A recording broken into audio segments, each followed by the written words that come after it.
이스라엘이 출애굽한 후에 첫 대적인 아말렉과 전투에서 승리했습니다. 그러자 모세의 장인이자 미디안의 제사장이었던 이드로가 그동안 헤어졌던 모세의 가족을 데리고 찾아왔습니다. 모세가 출애굽에 있었던 모든 경과를 장인 이드로가 나눕니다. 그러니까 그들이 이스라엘 장로와 함께 여호와를 찬양하고 여호와 앞에서 화목제를 지냈습니다. 시간 관계상 생략한 본문 앞에 있는 12절까지의 내용입니다. 그런데 이드로가 모세를 가만히 살펴보니까 그 200만이나 되는 이스라엘 모든 분쟁을 혼자서 도맡아서 일일이 재판을 하고 그 바람에 하루 종일 눈, 코, 뜰 사이가 없는 걸 봅니다. 그래서 백부장과 천부장 제도를 두라고 권면했고 모세는 그대로 수용했습니다. 비로소 이스라엘이 국가 행정 체계를 정비하기 시작한 겁니다. 정작 있어야 되는데 사실은 때늦은 감이 있는데 그동안에 애굽을 탈출하고 광야에서 생존하기에 급급했기 때문에 그럴 만한 경황이 없었습니다. 그렇지만은 모세는 바로의 왕자로 40년간 지냈습니다. 애굽의 행정은 세계 최고입니다. 유목민으로서 낙타 타고 장사나 하는 변방민족인 미디안도 시행하고 있는 제도를 모세가 미처 생각하지 못했을 리는 없는 겁니다. 이게 좀 이상하지 않느냐. 그 이유는 모세가 지금까지 그 동족을 상대를 해보니까 영적인 상태가 심지어 정신 건강보다도 너무 한심하다는 걸 안 겁니다. 400년간 노예 생활하느라고 타성에 묶여가 있고 패배의식이 젖어 있어서 매사에 의심하고 불평하고 하나님의 권능에 대해서 불신한 겁니다. 성경에 기록은 없지만 틀림없이 우상 숭배에 빠졌던 때에 그 흔적들도 그들에게서 많이 발견했을 겁니다. 그러니까 모세로서는 당분간 이 백성을 내가 직접 가르치지 아니하면 안 되겠다. 그런 인식이 들었던 겁니다. 물론 애굽이 그 히브리인들에게 상당한 자치 제도를 허용했기 때문에 장로도 있었고 중간 지도자도 있었습니다. 그러나 여러분 인간 세상이 돌아가는 이치는 항상 똑같습니다. 언제 어디서나 인간은 치사합니다. 일제강점 시대에 보듯이 지배국에 협조하고 아구하는 기회주의자들이 득세하고 출세하기 마련입니다. 애굽에서의 그 기존 체제를 새로이 건설하는 하나님 나라에 이식할 수는 없는 겁니다. 그 사람들을 지도자로 세울 수는 없고 어쩌면은 가나안 탈출, 애굽 탈출하고 난 이후에 백성들이 이미 그들에게 돌팔매질을 했거나 멸시 천대했을 겁니다. 지금 모세가 혼자서 이 일감을 감당하는 게 문제가 아니고 사실은 이 이스라엘 사람들 안에 분쟁이 많았다는 게 더 큰 문제다 이겁니다. 고난이 닥치면 우리 IMF 때 보다시피 한마음으로 외부의 대적을 물리칩니다. 아말렉 전투와 승리를 했단 말이에요. 그 승리 후에 모세의 가족이 찾아왔습니다. 그 말은 더 이상 위험이 없어지고 평온을 찾고 이제 이스라엘이 정상생활을 회복했다는 얘기입니다. 외부에 어려움이 없으면 내부적으로 갈등이 생기는 겁니다. 각자의 자존심을 세우기 바빠진단 말이에요. 이스라엘은 지금 자기들이 소유한 부동산도 전혀 없습니다. 국가가 세워지기 전이니까 누가 무슨 직책을 맡은 것도 없고 지금 가나안으로 진군을 하고 있기 때문에 다른 말로 바꾸면 여행 중입니다. 생업을 위해서 활동할 일이 없단 말이에요. 거기다가 먹고 마실 것은 하나님이 다 마련해 주고 있는데도 분쟁이 이래 많았단 말이에요. 여러분 오래전에 나온 폴 뉴만이 나오는 주연한 엑소더스 나라 출애굽 영화가 있습니다. 그의 내용이 2차 대전 후에 그때까지 팔레스타인을 터키가 점령하고 있는데 연합국이 승리하고 그 땅을 이스라엘에게 주기로 유엔에서 결의했습니다. 그러니까 이제 세계 각국에 흩어져 있던 유대인들이 배를 타고 본토로 돌아오는 내용인데 구약 선지자들이 예언이 2000년 만에 실제로 실현된 겁니다. 온 각지에서 고토로 돌아온다.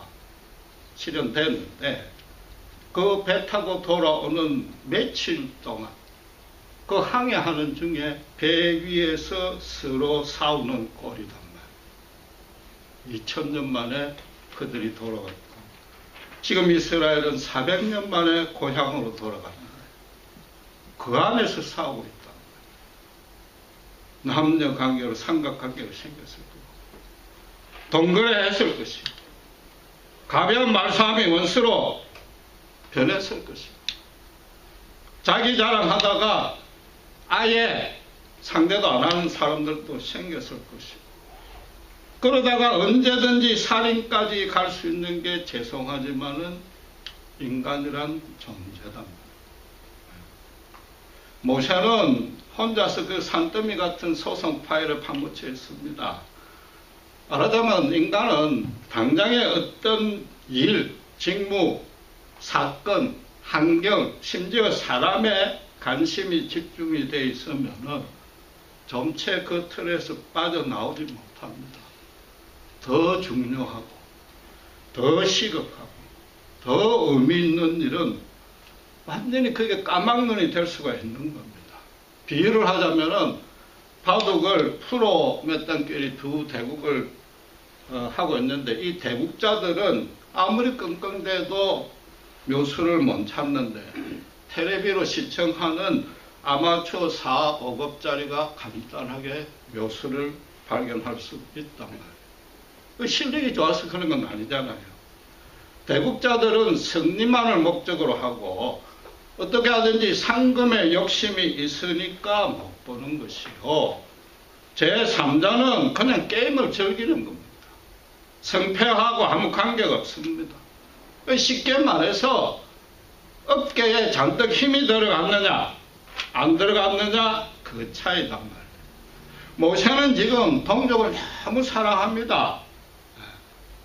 그러니까 어떻게 하든지 이 이스라엘로 하여금 이 한심한 이스라엘로 하여금 하나님의 거룩한 통치를 받게 하고 싶은 일에 자기 일생의 소명을 걸었단 말이에요.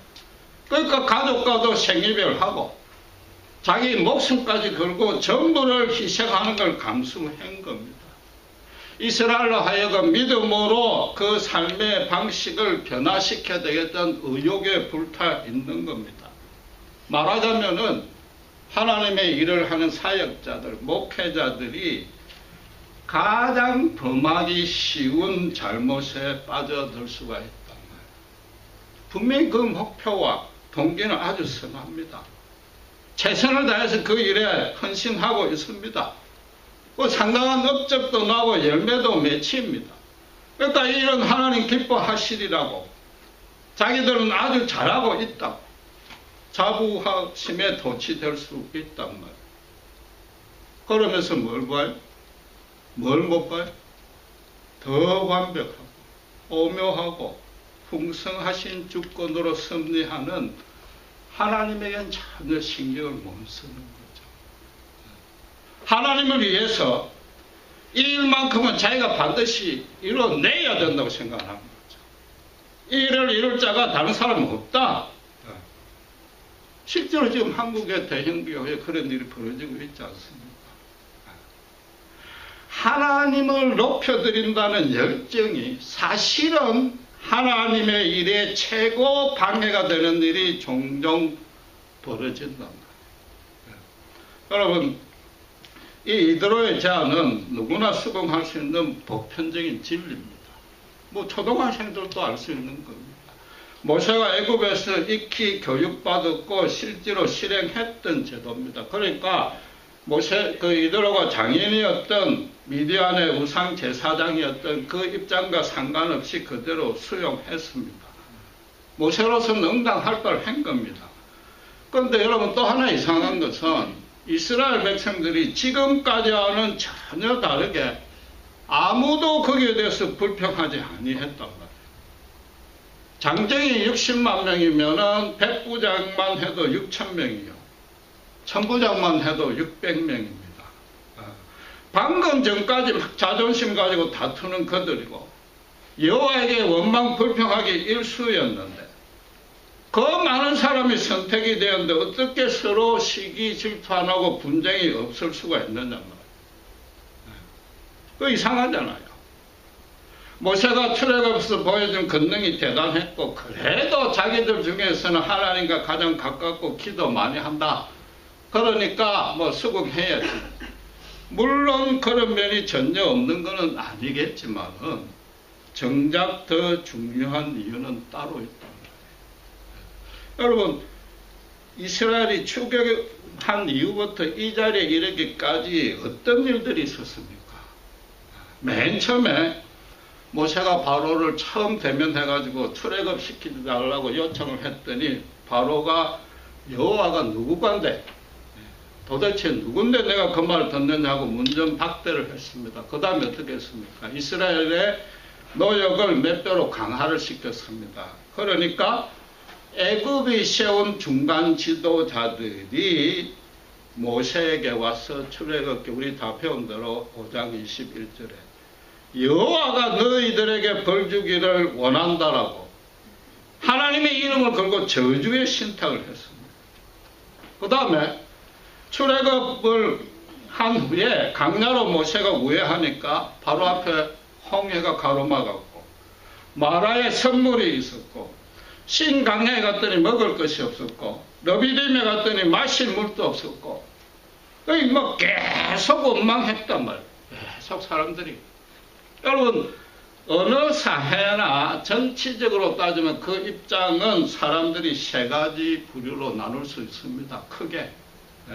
지금 같은 경우에 사사건건 모세에게 불평하는 자가 있고 중간에 이쪽도 저쪽도 아니고 눈치 보는 자고 있고 말은 안 했지만은 모세를 지지하고 하나님께 순종하는 자들도 분명히 있었을 겁니다.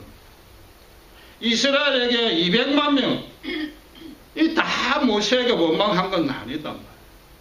거기다가 뭐 만나를 욕심을 내가 이틀째를 거둘다가 그 다음날 썩어버린 그런 사람들이 중간중간에 속출했을 거 아니에요? 아니 지금 좀 짐작이 되잖아요? 어떤 뜻이에요? 하나님 쪽에서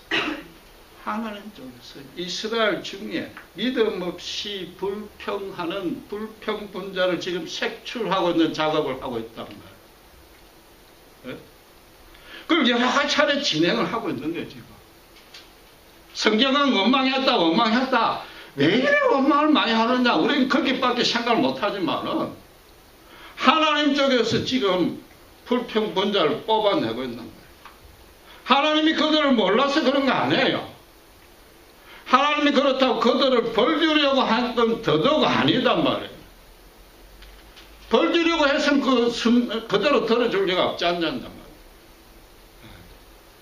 지도자로서는 절대 세울 수 없는 사람이 누구인지 모두 앞에 분별시키는 겁니다. 그 다음에 마지막에 아말렉 전투 때 17장 9절에서 모세가 사람을 택했다고 그랬습니다. 그게 물론 육체적으로 강건한 자만 뽑은 게 절대 아닐 겁니다. 그동안에 원망만 입에 붙은 자들은 완전히 제외시켰을 겁니다. 기꺼이 그 전투에 자본하는 자들, 믿음으로 헌신된 자들을 선택했을 것이고 그들로 하루 종일 전투에 보내놨더니 여호수아의 지시를 잘 따르고 그 전투 과정 중에 지혜롭고 용맹스러운 사람들, 분명히 뛰어난 자들이 출연했을 겁니다. 그동안에 원망 안 하고 뒤에서 묵묵하게 침묵하고 있던 다수 중에 한 사람, 어떤 사람들, 믿음으로 순종한 사람들이 드러났단 말이에요. 이번에는 무슨 뜻이에요? 요 앞에는 절대 지도자가 돼서는 안 될 사람을 골라내는데 이번에는 뭐예요? 누가 반드시 지도자가 되어야 될지 그걸 모두들 앞에 드러냈단 말이에요.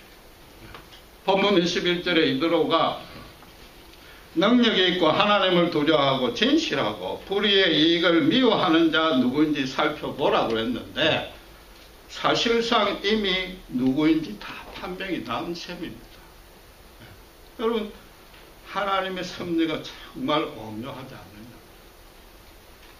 그분이 우리가 믿는 하나님입니다. 얼마나 두려웠냔 말이에요.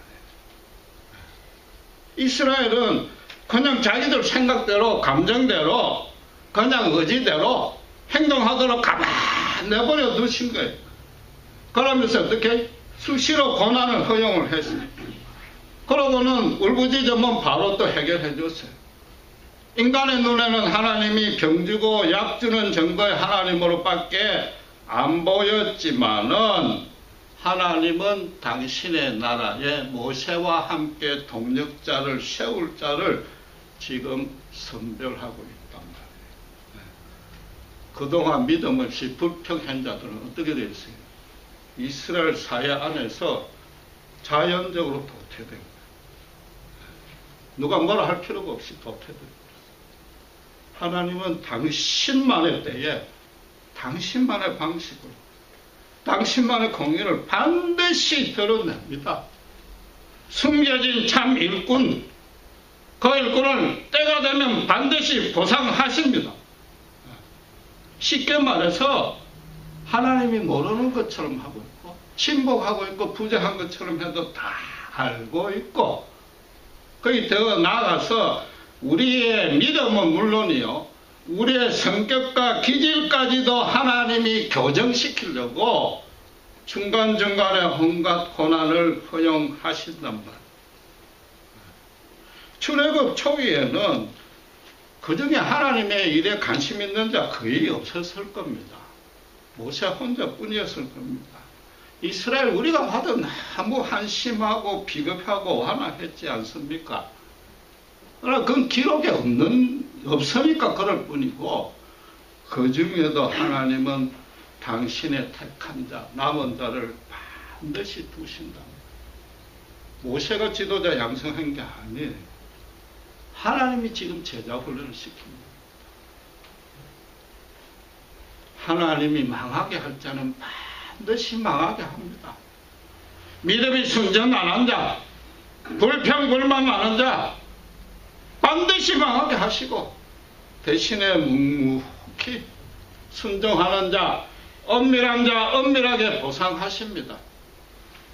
그 보상의 방식과 벌의 방식이 우리가 기대하는 것과 전혀 달라서 그게 문제지. 하나님 쪽에서 잘못은 일절 없단 말이에요. 지금 모세가 일에 파묻혀가지고 다른 생각할 겨를이 없습니다. 거기다가 이걸 다른 사람에게 맡기려니까 도저히 엄두가 안 나는 거죠. 이건 뭐 더 큰 혼란에 빠질 게 뻔한데 이드로가 충고한 건 무슨 내용이냐면은 제발 너 어깨에 힘 좀 빼라 이 얘기입니다. 그 구체적인 내용을 뭐 모세가 몰랐겠어요? 바둑 대국 두는데 그 대국 두는 자리에서 잠시 제3자 입장에서 보란 말이에요. 일을 나눠주라는 이 말은 지금 내가 아니고는 할 수 없다고 지금 믿고 있는데 그 생각을 180도로 바꾸라 그러는데 일을 하고 있는 중에는 그건 도저히 불가능한 겁니다. 모세들은 잠시 떠나서 니를 묻고 있는 틀 밖에서 너와 하나님을 다시 바라보라 이런 거죠. 우리 안 살펴봤지만 18장 8절에 모세가 이드로에게 출애굽의 참 과정을 상세하게 감정을 했습니다. 그래서 여호와께 찬양을 했는데 기록은 없지만 이드로가 모세에게 그랬을 거 아니에요? 니 그 출애굽이 니 계획이 네가 계획한 거냐? 아니지 않느냐? 너는 막연하게 소망만 했고 나이 80이 돼가 거의 포기했지 않느냐. 그런데 하나님이 주도적으로 능동적으로 다 이끌었단 말이야. 출애굽을 네 힘으로 한 게 어디 있느냐. 너 지혜가 단 한치도 거기 개입되지 아니했지 않느냐. 너는 백성들의 원망을 듣고 그 원망을 하나님에게 그냥 그대로 전했고 그 다음에 하나님이 지팡이를 들고 쳐라 흔들어라 하면 그게 따랐을 뿐인데 왜 지금 와서 내가 너 아니면 안 된다고 고집하느냐. 라는 대화가 오갔거나 아니면은 이들의 말을 듣는 순간 모세가 깨달았다. 모세는 200만 백성에게 내가 아니면 참 한심한 백성을 어떻게 이끌고 가나 생각했던 그게 얼마나 큰 교만인지. 하나님 백성을 거룩하게 성장시키고 그분 나라 건설하는데 오히려 지체시키는 죄라는 걸 깨달은 겁니다. 바로 앞 아말렉 전투에서 어떤 일이 있었습니까? 아론과 훌이 옆에서 기도해줬고 여호수아가 도와주었고 모든 백성들이 각자 맡은 바에서 충성함으로써 그 승리를 했지 않습니까? 그것마저도 깜빡했다가 이제 그게 생각이 나는 거죠. 아말렉에서는 기도의 동력자, 기도의 후원자를 붙여줬다면 지금은 누굴 붙여줬어요? 모세에게 멘토를 붙여준 거죠. 멘토. 절대 네 혼자서 네 죄로 하는 게 아니고 이 또한 모세가 한 번도 계획한지도 아니었고 의도한 적이 없는 겁니다. 여러분 지금까지 이렇게 왔을 때 하나님에 대해서 어떤 그림이 그려집니까? 하나님과 이스라엘 백성의 관계가 어떤 모습으로 그려집니까? 이스라엘 백성은 두말할 것도 없고 모세까지 포함해서 하나님은 항상 한 발 먼저. 한 발이 뭐예요? 몇십 발 먼저 앞서가고 있지 않느냐 말이에요. 그 하나님이 우리의 하나님이란 말이에요. 우리는 모세 수준도 안 돼. 이스라엘 백성하고 똑같아. 조금만 뭐 힘든 일이 있으면 염려하고 자존심이 있으면 상처받고 상처 주고 교회 안에서도 그렇고 가정 안에서도 다투고 그게 우리단 말이에요. 우리. 그런데 하나님이 어떻게 그 각각의 단계에 사건에 그 사람의 레벨에 맞춰가지고 반드시 나중에 상벌도 부과하고 반드시 훈련시키는 거예요. 교정시켜 나가는 거예요. 그러면서도 우리가 우리를 생각해도 너무 부끄럽고 비겁하고 연약한 믿음이지만 어쨌든지 간에 하나님 우리가 믿고 주일날이라도 겨우 나아가 하나님 쪽으로 한번 바라보고 기도하는 그 모습만으로도 하나님 기뻐하신다. 우리보다 훨씬 몇 발 앞서서 우리를 향한 영광스러운 계획을 예비하고 있고 실제로 우리 삶에서 하나님이 실현 중인 겁니다. 우리는 몰라요. 이해도 안 돼요. 심지어 우리가 잘못하고 죄를 짓고 있어도 하나님은 그렇게 하고 있다. 그걸 누리는 게 믿음. 그걸 체험하고 누리고 있으면 정말로 좋은 믿음으로 한두 번이라도 체험을 해야 되고 최소한도 그런 사실이라도 그런 진리라도 알고 있어야 되는 겁니다. 여러분 이 본문과 신약에서 짝이 되는 평행되는 사건이 있습니다. 아시죠? 사도행전 6장에 사도들이 가부의 공개의 시간과 정력을 소진하니까 6장 3절에 성령으로 지혜가 충만하고 칭찬 듣는 자를 골라라고 했습니다. 하나님과 사람에게, 하나님만 아니고 사람에게 모두 신실하다고 인정받는 자 7명을 집사로 임명합니다. 그래서 사도는 어떻게 말씀을 전하고 성도를 위해서 기도하는 일에만 전념케 합니다. 이 18장 뒤에 뭐가 나오죠? 18장 뒤에 뭐 나와요? 19장이죠. 19장이 무슨 내용이냐? 하나님이 모세를 시내산으로 불러 올립니다. 아브라함의 언약을 확정하고 갱신합니다. 그래서 율법을 수여합니다. 본격적으로 가나안 땅에 세울 당신의 나라에 대한 블루프린트를 작성하고 지시하고 상의하는 겁니다. 그러니까 애굽에서 나와서 이 아말렉 전투에까지 이르도록 그 수많은 기적과 풍성한 은혜, 심지어 원망하는데도 형벌 한 번 안 주고 순순히 다 들어준 것, 그 자체가 복이 아니란 말이에요. 그 모든 것들은 이 시내산에 도착하기 위해서 반드시 거쳐야만 되는 과정이단 말이에요. 그게 신앙의 목적이 될 수는 절대 없는 거다. 그걸 통해서 뭘 하느냐? 여호와가 어떤 분인가? 여호와가 우리가 어떤 상태에 있더라도 어떻게 대우하시는가? 그걸 분명히 각인을 시켜가지고 율법을 주고 이제 계명을 실행할 때 제발 기꺼이 자원해서 따를 수 있는 마음밭을 만들고 있는 거예요. 우리 마음밭을 자꾸만 갈고 닦고 가는 걸 경작하고 있는 거란 말이에요. 벌을 줘가지고 겁나게 해서 그걸 듣게 하는 게 아니란 말이에요. 그러니까 원망을 하는데도 아무 말 안 하고 그대로 다 들어주었단 말이에요. 그 큰 긍휼과 은혜를 안다면은 어찌 기쁨으로 기꺼이 안 따를 수 있겠는가? 그걸 가르치고 있는 중이고, 그런 자들에게 하나님이 하나님의 일을 맡겼다는 게 오늘 본문이다.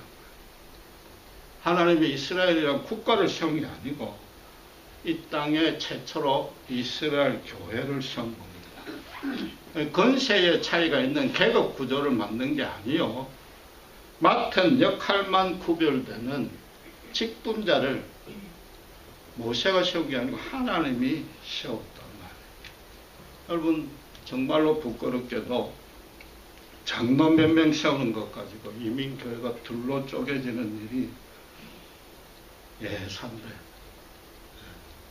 이 수많은 지도자를 세우는데 아무도 불평하지 아니했답니다. 하나님이 이스라엘에게 고난을 그렇게 허용하면서 그 가운데 옥석을 가져낸 거다.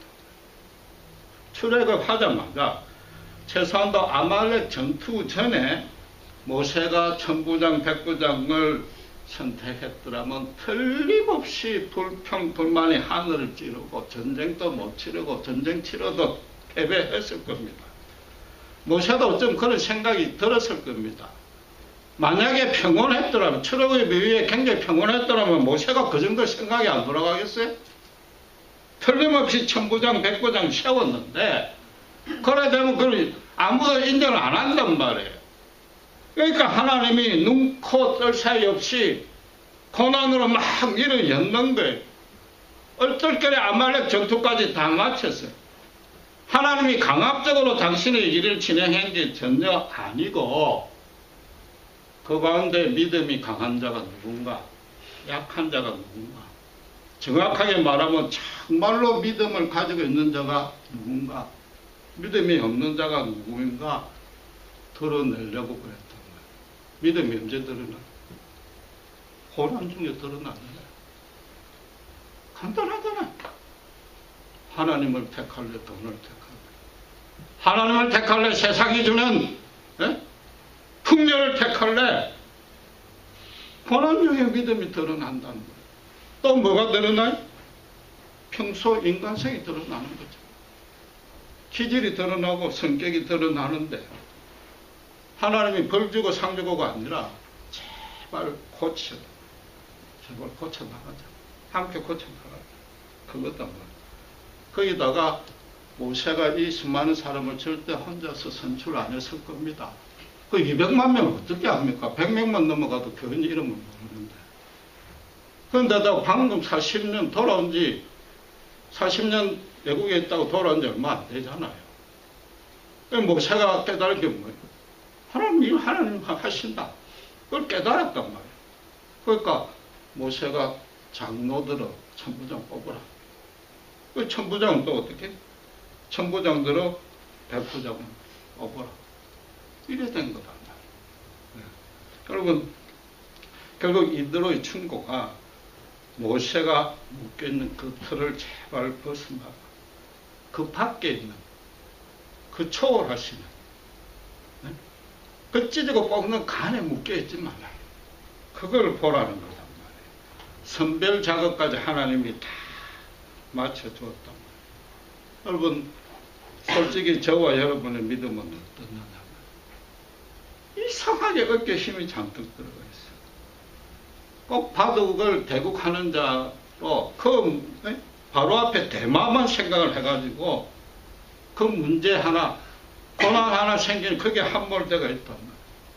가장 막 열심히 기도해요. 말씀 보고. 왜 이 하나님이 빨리 응답 안 해주느냐?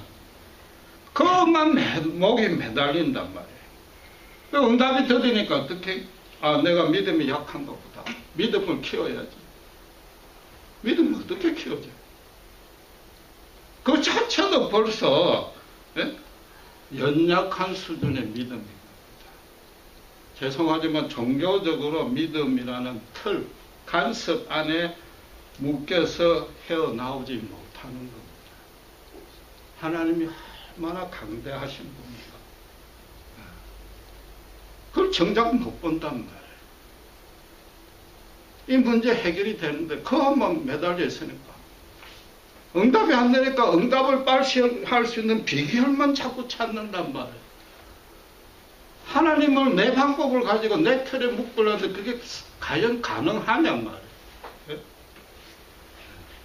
지금 여러분이 뭐 그냥 나는 안 그렇다 할지 모르지만은 모세가 이도로의 충고를 들은 것은 지금식으로 이야기하면은 개신교단 한 교단의 총회장이 이슬람 랍비의 충고를 들은 겁니다. 그것과 똑같은 겁니다.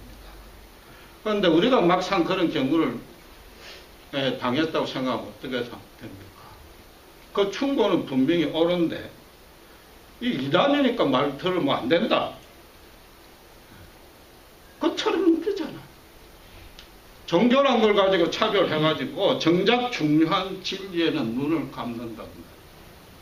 좀 더 실감나게 이야기하면은 교회 안에서나 성도들 간에 아까 오늘 성경 공부 때 이야기했는데 교회 안에서는 서로 눈치 보고 배려한다 그런 일이 주로 없는데 가정에서 부부와 부모 자식 간에 막상 상대방 말하는 게 옳아. 너보다 맞아. 최소한도 충분히 수용해줘도 별 탈이 없어. 그걸로 뭐 살고 죽고가 아니야. 인생의 의미와 가치가 바뀌는 게 아니야. 그런데 뭐해? 말투 하나 자존심 상했다. 자식이 부모 말하면 꼬박꼬박 들어야지 왜 말대꾸냐? 아직도 유교적 간섭에 틀에 묶여가지고 정작 봐야 될 걸 못 본단 말이야. 내 감정에 휩쓸려가지고 폭발하고 악화되고 상대가 정말로 괴로워하는 내용이 정말로 지금 고민하고 있는 게 뭔지, 정말로 부부 사이에 바라는 게 뭔지, 정말로 부모에게 바라는 게 뭔지는 눈을 감고 있다. 여러분, 믿음이란 게 내 의지와 열성을 키우는 일이 아닙니다. 하나님 그분이 어떤 분이시고 하나님 그분이 나를 어떻게 대우하시고 무슨 목적지로 이끌고 계시며 최종 목적지가 어딘지 그걸 알아가지고 모세처럼 거기에 자기 전부를 던지는 게 믿음입니다. 최소한도 말씀대로 순종하는 게 믿음. 최소한도 그걸 이해라도 하는 게 믿음이에요.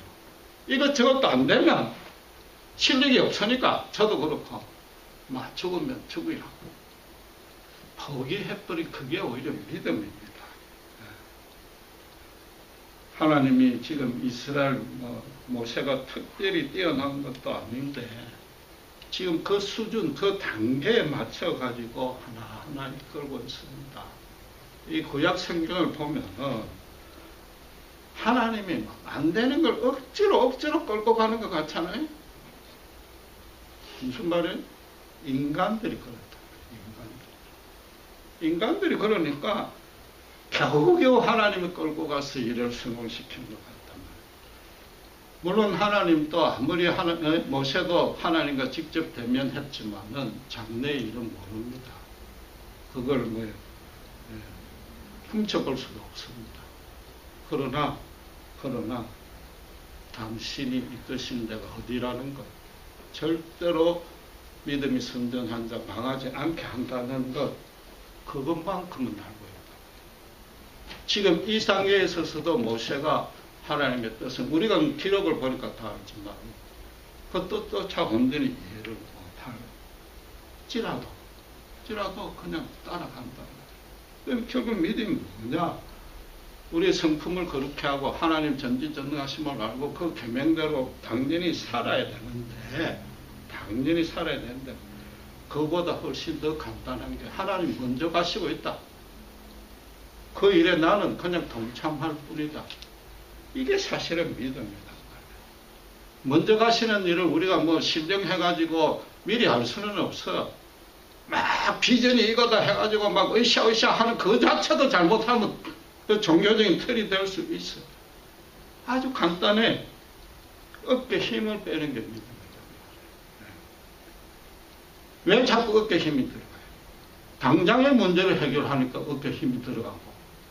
그러니까 어떻게 앞에 가는 하나님을 놓치는 거죠. 어떤 면에서 믿음이라는 이름으로 행해지는 모든 틀마저도 깨트리는 게 실제적인 믿음입니다. 왜? 하나님은 절대로 그걸로 묶을 수가 없단 말이에요. 그냥 내가 하나님 안에 있다. 하나님이 나를 얼마나 사랑하는가. 여러분 정말로 그런 확신이 있느냐. 언제 어디서 무슨 일을 하든지 나는 하나님 안에 있다. 하나님이 나를 사랑하신다. 그걸로 생각하고 그걸로 말하고 거기에 따라서 행동할 수 있는 것. 그게 믿음입니다. 기도하겠습니다. 하나님 아버지